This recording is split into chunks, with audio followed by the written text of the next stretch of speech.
Okay, so you can see I've covered the whole canvas.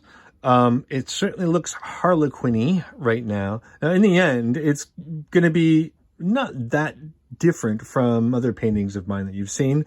Although the whole point of this is to have the opportunity of a lot of these really vibrant colors kind of peeking through the more opaque colors on top.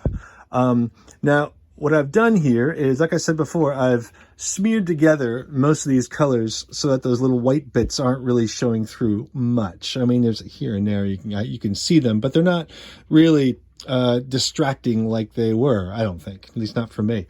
I've also taken the time to play a little bit with the tone. Some of these colors are a little bit dark and therefore a little distracting, and so trying to keep the chroma, not making it muddy, but lightening it. I kind of dabbed a little bit of that paint out with mineral spirits and then kind of helped to smear it together. Hopefully it's not too muddy.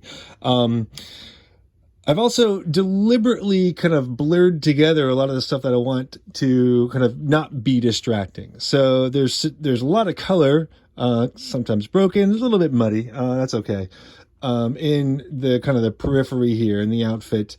But yeah, I can still see that there's a sense of a print. There's still a lot to work with, right? I've also made the areas, not the face, tried to make them a lot less complicated so that, they're not, so that the focus of the painting is still on the face. Now, the background, I've deliberately made it darker than it actually is. Okay, it's virtually the same tone.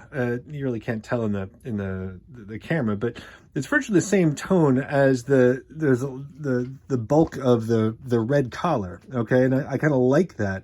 Now I want to push the background back and bring the figure forward. One way to do that is to deliberately layer.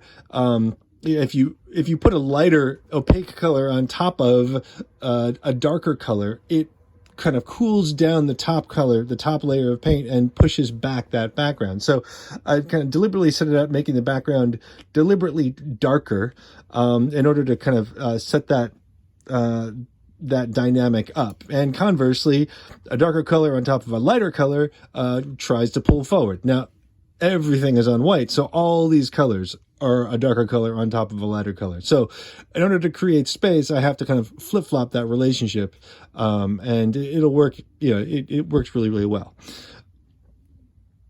And that's all I have to say about that.